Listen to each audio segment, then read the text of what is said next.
주의 날 하나님의 말씀 안에서 예비되신 하나님의 음성을 누리는 시간 되시기를 예수님의 이름으로 축복합니다. 설교를 제가 준비할 때 설교를 준비할 때마다 고민하는 두 가지 기도하는 지점이 있습니다. 두 가지의 기도의 지점이 있는데, 하나는 왜 내게 이 말씀을 전하게 하시는가 라는 질문을 던지고, 또 하나는 왜 청중은 이 말씀에 귀 기울여야 하는가 라는 질문 두 가지를 가지고 설교를 준비합니다. 다시 표현하면, 왜 나는 전하고 왜 청중은 들어야 하는가 라는 질문입니다. 그러한 관점에서 오늘 제목, 하나님을 미소짓게 하는 사람은 이런 질문을 던지게 합니다. 왜 하나님을 미소짓게 해야 됩니까? 라는 질문을 가지게 합니다. 하나님 웃게 하는 거랑 내 삶이랑 무슨 상관이 있습니까? 라는 질문이죠.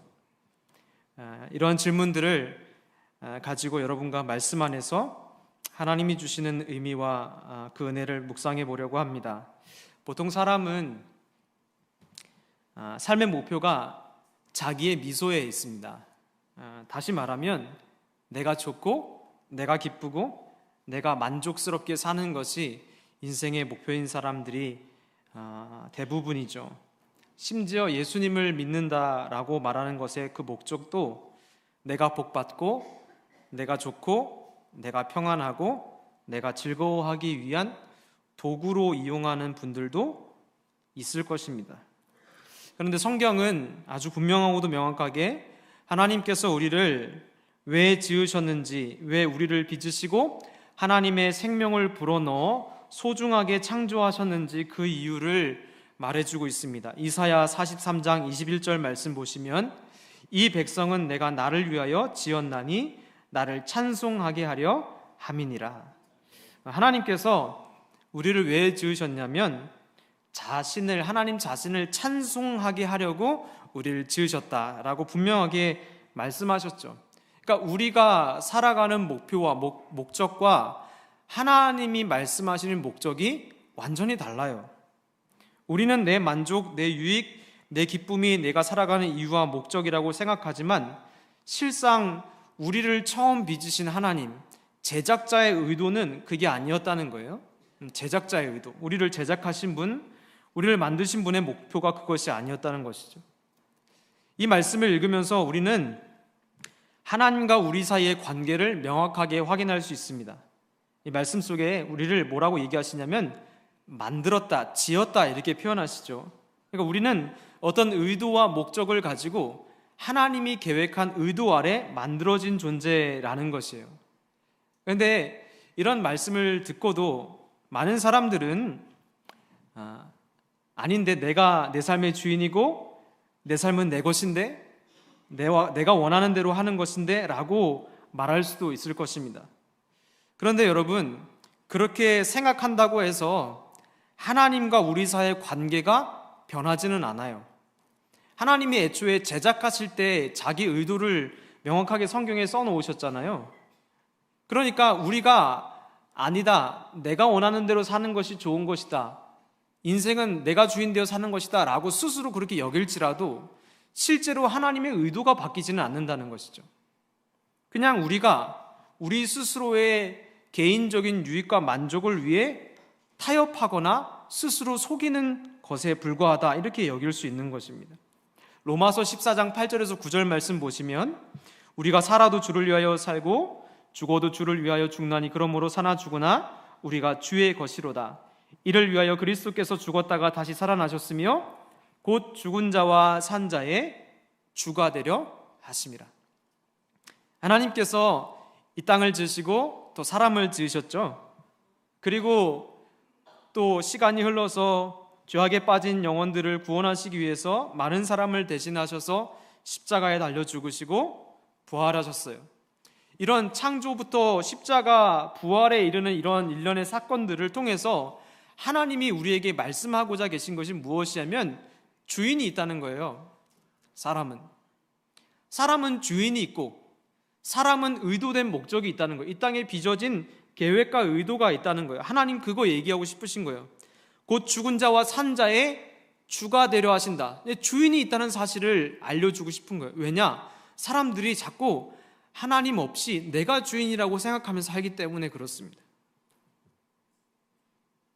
사람은 그냥 막 살라고 우연히 목적 없이 태어난 존재 아니고 하나님이 한 사람 한 사람, 한 영혼 한 영혼 계획하시고 빚어낸 존재라, 그리고 주인이 계시다는 것을 우리에게 말씀하고자 하시는 것이죠. 그런데 하나님이 이런 거대한 인류의 역사를 운행해 가시면서 단순히 야, 내가 네 주인이니까 네 나한테 복종해, 내가 너를 만들었으니까 너는 내 뜻대로 해 라고 하나님이 그렇게 말씀하시려고, 자기 자랑하시려고 이런 일들을 운행하시는 것이 아닙니다.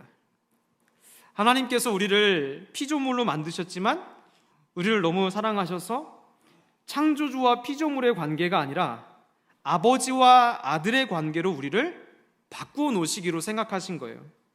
엄청난 사건입니다. 이 사건이 우리에게 얼마나 큰 의미가 있는가? 창조주와 피조물의 관계를 비유하자면 주종 관계로 설명할 수 있습니다. 주인과 종의 관계입니다. 여러분, 주인과 종, 주종 관계에서 종은 주인을 위한 도구 그 이상도 이하도 아니죠. 주인과 종 사이에는 뛰어넘을 수 없는 어떤 간극이 존재합니다. 마치 창조주 하나님과 피조물인 우리 인간은 메울 수 없는 간극이라는 게 존재해요. 종이 아무리 잘해도 종은 종이죠. 그러니까 하나님과 우리 사이에 이런 엄청난 간극이 있어요. 이런 주종 관계에 대한 이야기를 누가복음 17장 7절에서 10절 말씀에 생각해 볼 수 있습니다. 너희 중 누구에게 밭을 갈거나 양을 치거나 하는 종이 있어 밭에서 돌아오면 그더러 곧 와 앉아서 먹으라 말할 자가 있느냐? 도리어 그더러 내 먹을 것을 준비하고 띠를 띠고 내가 먹고 마시는 동안에 수종 들고 너는 그 후에 먹고 마시라 하지 않겠느냐? 명한 대로 하였다고 종에게 감사하겠느냐? 이와 같이 너희도 명령받은 것을 다 행한 후에 이르기를 우리는 무익한 종이라 우리가 하여야 할 일을 한 것뿐이라 할지니라. 그러니까 하나님이 우리에게 우리가 종과 같이 겸손한 마음으로 하나님 앞에 순종하기를 원하셔서 이런 말씀을 하셨는데, 내용을 보면 주종 관계를 명확하게 확인할 수 있는 단서를 우리에게 제공합니다. 하나님과 우리 사이의 관계가 무슨 관계냐? 주종 관계였다는 거예요. 원래 주인과 종의 관계였는데 하나님께서 사람을 지으시고 그들을 너무 사랑하셔서 어떻게 여기시기로 하셨냐면 뛰어넘을 수 없는 간극의 주종 관계였는데 이거를 아버지와 자녀의 관계로 삼으시기로 작정하신 거예요. 여러분, 자녀가 무엇입니까? 우리 부모님들 많이 계신데 자녀가 무엇이죠? 부모의 모든 것을 마땅히 누릴 수 있는 존재가 바로 자녀인 거예요. 종은 아무리 열심히 해도 주인의 것을 넘볼 수가 없죠. 근데 자녀는요, 아무 짓 안 해도 부모 것이 자기의 것이에요. 그러니까 이 주종 관계와 아들과 하나님과 아버지와 자녀의 관계는 차원이 달라요. 근데 하나님이 만들어진 작품인 우리에게 주종 관계를 이야기하시는 게 아니라 하나님 아버지와 아들의 관계, 아버지와 자녀의 관계로 우리를 보시기로 결심하신 거예요. 하나님이 우리를 자녀로 부르신다는 것에는 아주 큰 의미가 있는데 무엇이냐면 하나님만이 누리는 신적인 영광과 기쁨이 있습니다. 사람이 아니시기 때문에 하나님이 완전한 분이시잖아요. 그러니까 그분 안에 있는 완전한 영광, 사람이 짐작할 수 없는 완전한 기쁨, 만족이 하나님 안에 있는데 이건 누구에게도 나눠주지 않는 거예요. 하나님이 내 영광을 다른 우상에게 절대로 나눠주지 않겠다 이렇게 말씀하셨거든요. 그러니까 오직 하나님께만 있는 만족과 영광과 기쁨이 있는데 이거를 종에게는 못 줘요. 근데 누구에게는 줄 수 있어요?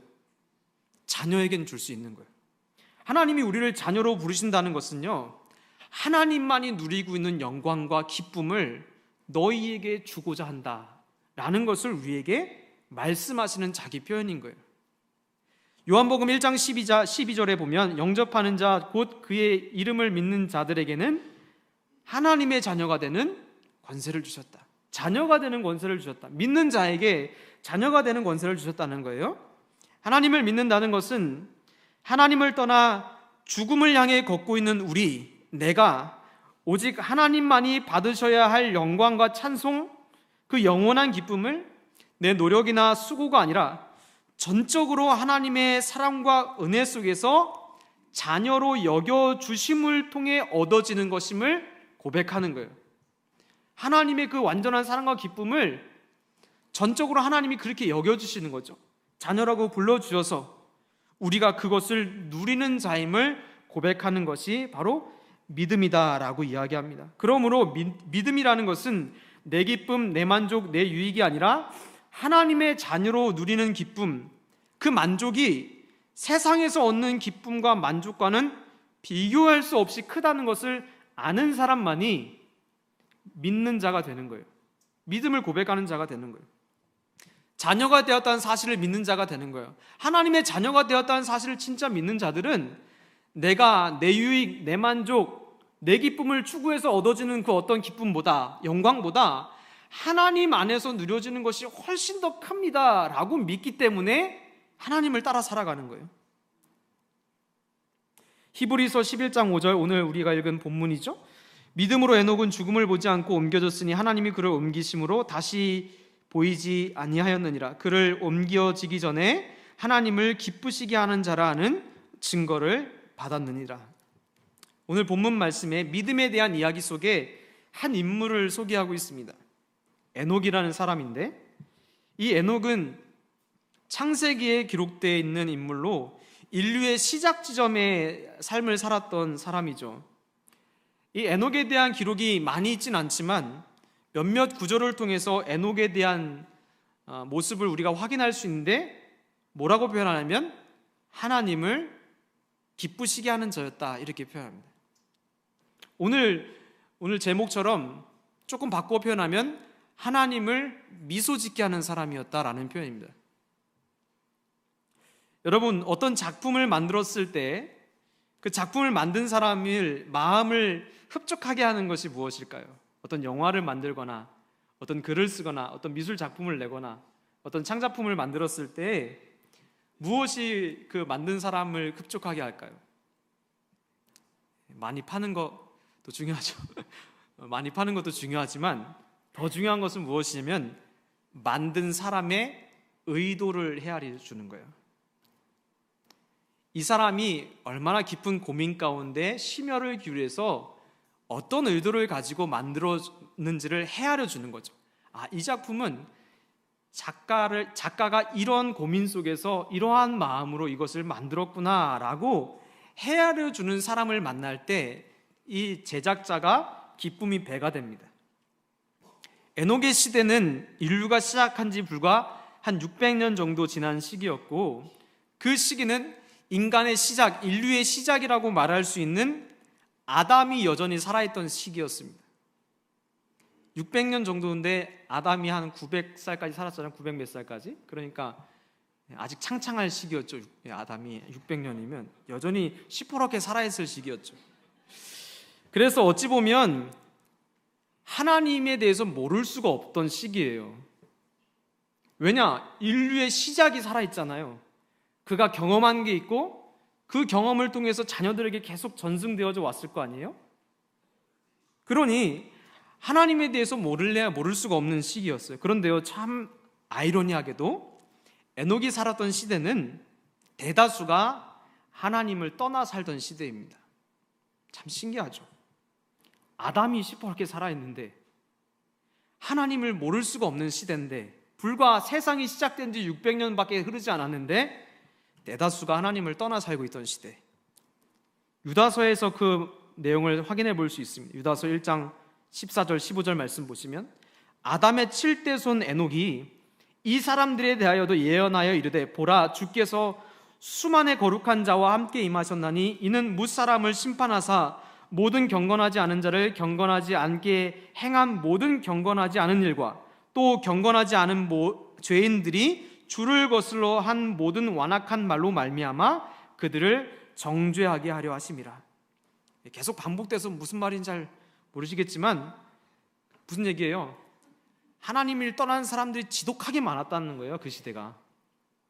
경건하지 않은 자, 경건하지 않은 행위, 경건하지 않은 일, 경건하지 않은 죄인들을 하나님이 다시 오셔서 거룩한 자들과 함께 오시는 날에 너희들 모두가 하나님의 심판대 앞에 설 것이다 라는 예언을 에녹이 했다는 거예요. 그 시대가 뭐예요? 하나님을 떠난 자들로 가득했다는 거예요. 얼마나 하나님과 멀어진 시대였는지를 생각할 수 있게 되죠. 하나님 없이 내 힘으로 내 능력으로 자신들만의 왕국을 구축하고 내가 원하고 좋아하고 하나님 뜻 아니라 내 뜻대로 살면서 그 욕망에서 비롯된 수많은 죄들이 난무하던 시대가 바로 에녹이 살던 시대였어요. 또 에녹의 시대를 증거하는 또 다른 증거가 있는데 바로 에녹과 동시대를 살았던 가인의 후손 라멕에 대한 이야기가 성경에 나옵니다.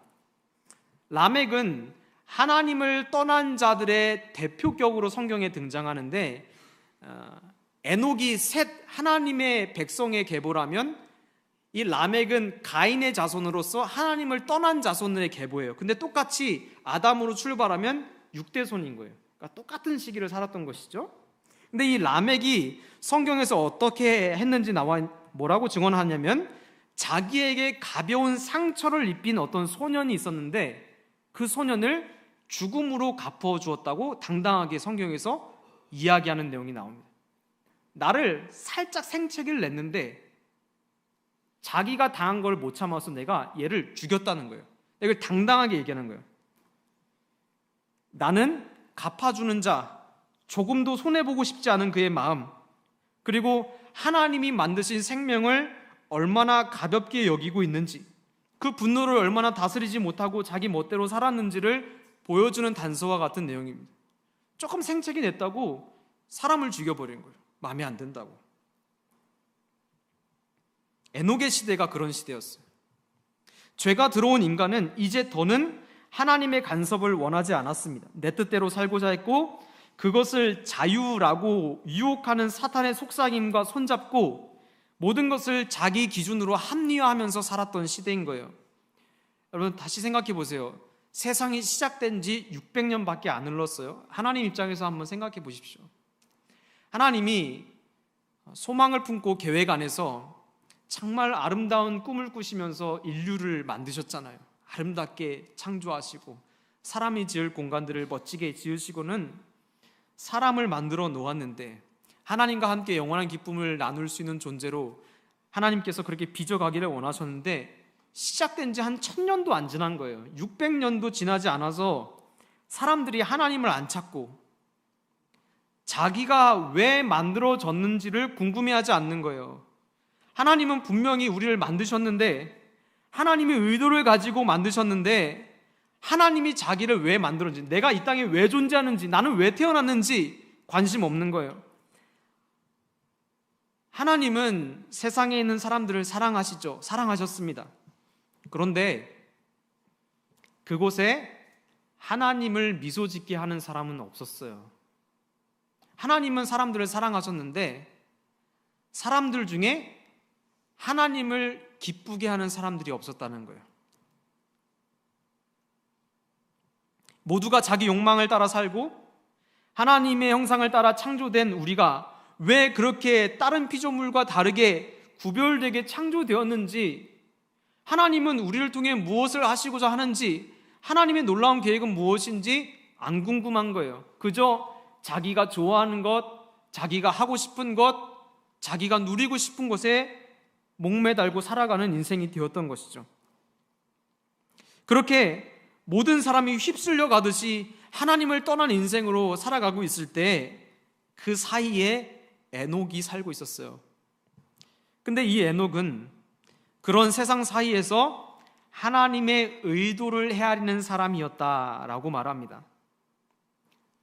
내가 왜 태어났는지, 하나님이 사람이란 존재를 왜 빚으셨는지, 우리를 어떤 의도를 가지고 창조하셨는지, 에녹은 하나님의 의도와 마음을 헤아리는 사람이었어요. 하나님의 의도는 단순히 창조주와 피조물의 관계, 아니 기계처럼 주인에게 복종하는 그런 관계가 아니라 오히려 하나님의 영광과 즐거움에 참여하는 은혜를 사람으로 하여금 누리게 하시고자 사람을 창조하셨다는 것을 아는 거예요. 그러니 에녹이 하나님을 그때부터는 믿어드린 게 아니에요. 예배해드린 게 아니에요. 섬겨드린 게 아니에요. 봉사하고 헌신해 준 게 아닙니다. 이때부터 에녹은 하나님이 예비하신 그 영원한 기쁨과 영광에 동참하기 위해 살아가는 거예요. 예배 드려준 게 아니었어요. 하나님 믿어드린 게 아니라 사람이 꿈꿀 수 없는 하나님이 누리시는 영광과 기쁨에 참여할 길을 하나님이 열어주셨으니 그때부터는 내가 원하는 것, 내 뜻이 별로 안 중요합니다. 왜냐? 내 뜻, 내 생각은 결국 내 만족을 위한 삶인데 내 삶에 하나님이 주시는 만족이 어마어마하게 크다는 걸 알아버렸으니 그때부터는 내 기분, 내 감정이 아니라 하나님을 어떻게 하면 기쁘시게 할까라는 생각으로 바뀌어졌다는 것이죠. 그래서 그렇게 하나님의 뜻에 동참하며 하나님의 마음을 헤아려주는 그 에녹을 하나님이 이렇게 표현하십니다. 오늘 제목처럼 나를 미소 짓게 하는 사람, 나를 웃게 하는 사람, 나를 기쁘게 하는 사람이 에녹이었다는 거예요. 히브리서 11장 5절 우리 본문 말씀이죠.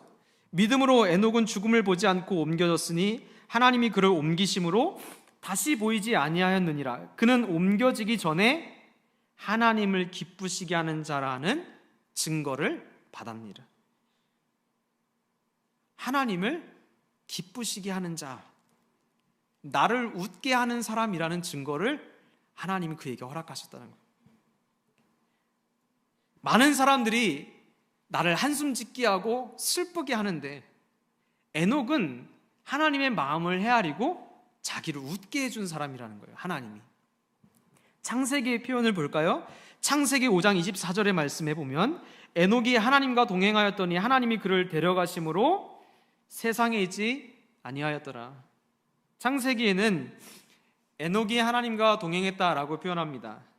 다른 성경 본문에는 이것을 하나님을 기쁘시게 했다라고 표현하기도 합니다만 여기서는 동행했다 이렇게 표현하는데 저는 이 말씀, 이 창세기의 5장의 말씀을 읽을 때마다 진짜로 가슴이 뜁니다. 왜 그러냐면 하나님이 에녹과 동행했다라고 표현하지 않으시고 보십시오. 에녹이 하나님과 동행하였다 이렇게 표현합니다. 이게 맞는 표현이에요? 원래? 우리보다 크신 분이 우리와 동행해 주시는 거죠. 우리와 함께 해 주시는 거잖아요. 원래 그게 맞는 표현이죠. 근데 에녹은요, 굳이 하나님이 그가 나와 동행해 주었다 이렇게 표현하시는 거예요. 여기 마음이 담겨 있으면 하나님의 마음이 담겨 있죠.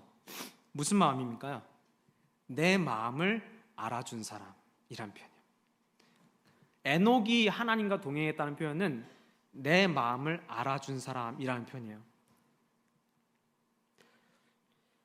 이 표현 안에 하나님이 에녹을 얼마나 기뻐하셨는지를 알 수 있죠.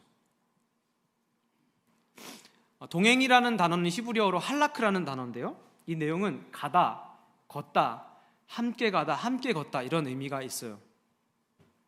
에녹은 하나님이 연약하고 부족한 피조물에 불과한 우리와 영원히 함께 살기를 원하시고 그것뿐만 아니라 오직 자기만 누리는 영광과 기쁨, 영원한 기쁨을 우리에게 기꺼이 나누어 주고자 하신다는 것을 깨닫고는 기꺼이 하나님과 함께 걷는 삶을 선택하는 거예요. 다들 자기가 원하는 길로 걸어가는데 에녹은 하나님이 원하시는 뜻으로 같이 걸어갔다는 거예요. 이게 동행이죠. 아모스 3장 3절 두 사람이 뜻이 같지 않은데 어찌 동행하겠으며 라는 말씀. 에녹은 하나님의 뜻을 이해했고 그 뜻에 기꺼이 동참했습니다. 하나님의 계획이 인간이 누릴 수 있는 가장 큰 복이며 만족임을 깨달았으니 자기의 뜻을 내려놓고 하나님의 뜻을 선택하지 않을 이유가 없는 거예요. 그리고는 세상을 보시며 한탄하시는 하나님의 마음을 헤아리며 어떻게 하면 이런 세상 가운데서 하나님을 미소짓게 할 수 있을까 고민하는 삶을 살았던 사람이 에녹이라는 사람입니다. 오늘날 우리가 살고 있는 시대는 에녹에 대한 이야기를 하기엔 너무 멀리 왔죠. 몇천 년이라는 시간이 이미 지났습니다. 오랜 시간이 지났지만 그러나 지금이나 그때나 사람은 별반 달라지지 않았던 것 같아요. 여전히 하나님을 떠나는 사람들은 자신만의 성을 쌓고 자기 만족과 유익을 위해 사는 것이 뭐 그리 잘못된 일이냐고 말하죠. 근데 이건 어제 오늘 이야기가 아니라 창세 때도 있었던 이야기예요. 하나님을 떠난 사람들이 하나님이 주시려는 진짜 만족과 기쁨과 영광을 모르고 자기가 얻는 기쁨과 만족이 전부인 양 생각하면서 뭐가 잘못됐냐고 말하는 거예요. 하나님은 어마어마한 것, 신이 누리는 영광을 우리에게 주시려고 하는데 우리는 내 만족을 추구하는 그 기쁨이 전부인 양 생각하며 살아가고 있는 것이죠. 그러니 여러분 기억하십시오. 사람이 누릴 수 있는 가장 큰 기쁨과 영광은 내가 무엇인가 움켜쥐고 내 뜻대로 산다고 해서 얻어지는 것이 아닙니다. 하나님의 뜻을 헤아리고 그분의 뜻에 동참하고 하나님을 기쁘시게 할 때, 하나님을 미소 짓게 할 때 하나님은 우리를 자녀가 누릴 수 있는 그 기쁨의 자리에 초대하신다는 것을 기억하게 되시기를 주님의 이름으로 축복합니다. 하나님이 우리를 지은 이유가 바로 그거예요. 나만 누리는 영광 같이 누리자. 나에게 있는 기쁨 너에게도 줄게 라고 빚었는데 이 마음을 사람들이 모르는 거예요.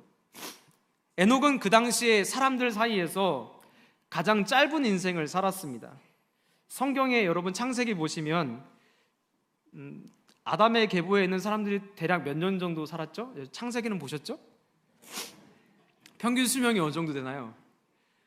조금 못 살면 한 700년 정도 사시고 조금 오래 사시면 900년 정도 사셨으니까 평균 한 800년 정도는 기본으로 깔고 사신 것이죠. 근데 그런 시대에 에녹은 몇 살 살았냐면 365살을 살았어요. 그리고 하나님 데려가셨어요. 그러니 1000년이라는 수명을 누리던 시기 때 300년은요 단명한 것입니다. 지금이야 300년이면 이렇게 하지만 1000년 살던 시대에 300년 산 거는요 그때 당시 모르는 사람들은 아마 저주받은 게 아닌가 생각할 수 있었을 거예요. 완전 단명이죠. 물론 하나님이